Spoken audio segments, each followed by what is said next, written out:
Perfect families never fight, right? Well, in the first place, there are no perfect families. And in the second place, all families, even the most loving and even-keeled of families, have disagreements from time to time. We may not think of them as fights so much, but arose by another name, right? Hello, I'm Stuart Baskin, pastor of First Presbyterian Church of Tyler, Texas, and this is your daily devotional for Wednesday, October 5th, 2022. Abram's family was no stranger to family disagreements. In one of the earliest stories about Abram and his family, Abram and his nephew Lot agreed to separate from each other as a way to solve a festering conflict. Here's the story. Now Abram was very rich in livestock, in silver and in gold. He journeyed on by stages from the Negev as far as Bethel to the place where his tent had been at the beginning, between Bethel and Ai, to the place where he had made an altar at the first. And there Abram called on the name of the Lord. Now Lot, who went with Abram, also had flocks and herds and tents, so that the land could not support both of them living together. For their possessions were so great that they could not live together, and there was strife between the herders of Abraham's livestock and the herders of Lot's livestock. At that time the Canaanites and the Perizzites lived in the land. Then Abram said to Lot, "Let there be no strife between you and me, and between your herders and my herders, for we are kindred. Is not the whole land before you? Separate yourself from me. If you take the left hand, then I will go to the right. Or if you take the right hand, then I will go to the left." Lot looked about him and saw that the plain of the Jordan was well watered everywhere, like the garden of the Lord, like the land of Egypt in the direction of Zoar. This was before the Lord had destroyed Sodom and Gomorrah. So Lot chose for himself all the plain of the Jordan, and Lot journeyed eastward. Thus they separated from each other. Abram settled in the land of Canaan, while Lot settled among the cities of the plain and moved his tent as far as Sodom. Now the people of Sodom were wicked, great sinners against the Lord. So on the face of it, this is a pretty straightforward conflict and resolution.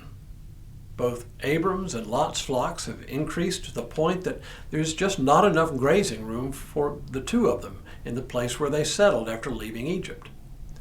The story mentions the place as Bethel, meaning house of God, which tradition places due north of Jerusalem about 11 or 12 miles. That puts it in the same rugged, hilly region as Jerusalem, along the same ridge of mountains. Even today, you can spot groups of nomadic shepherds eking out a living in the region, and they give you really a good impression of how hard it must have been for two sets of shepherds to have survived trying to graze their flocks in the same place. It appears the conflict between Abram and Lot then began when their respective hired hands squabbled over grazing rights. So Abram does the sensible thing. He suggests they put a little elbow room between them. He gives Lot the choice of land, stay in the hills or move down into the Jordan Valley. Well, it didn't take long for Lot to make that decision. Even though the eastern side of the hills between Bethel and the Jordan River are pretty dry and forbidding, the area on either side of the river itself can be lush and green. So Lot chose the area on the banks of the Jordan River, leaving Abram with the seemingly less desirable hill country. And with that, they depart from one another. There are two consequences of this move, one that is hinted at in the text, and one which is not at all obvious. The writer tells us that part of the area to which Lot moved included two particular cities, Sodom and Gomorrah, and even gives us a hint at what is to come with the remark that the people of Sodom were great sinners. So even though he has taken what appears to be the better land, you already know that disaster is just around the corner for him. As for Abraham, we read, the Lord said to Abram after Lot had separated from him, Raise your eyes now and look from the place where you are, northward and southward and eastward and westward. For all the land that you see I will give to you and to your offspring forever. I will make your offspring like the dust of the earth, so that if one can count the dust of the earth, your offspring also can be counted. Rise up, walk through the length and the breadth of the land, for I will give it to you. So Abram removed his tent and came and settled by the oaks of Mamre, which are at Hebron. And there he built an altar to the Lord. Although what Lot has chosen seems at first to be the better location, in reality he is now outside the promise to Abraham, the one to whom God now extends the earlier promise of land and offspring. Now the promise of land is not some far-off place, it is here, and it is not a promise to which Lot is a party. From here on, the families and destinies of Lot and Abram diverge, with conflict remaining common between them and their descendants throughout the generations.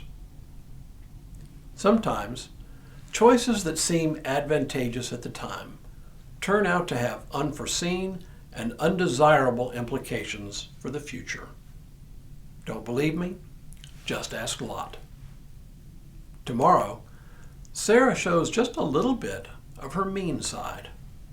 But for now, may God continue to bless you and keep you in all that you do this day and in all the days ahead.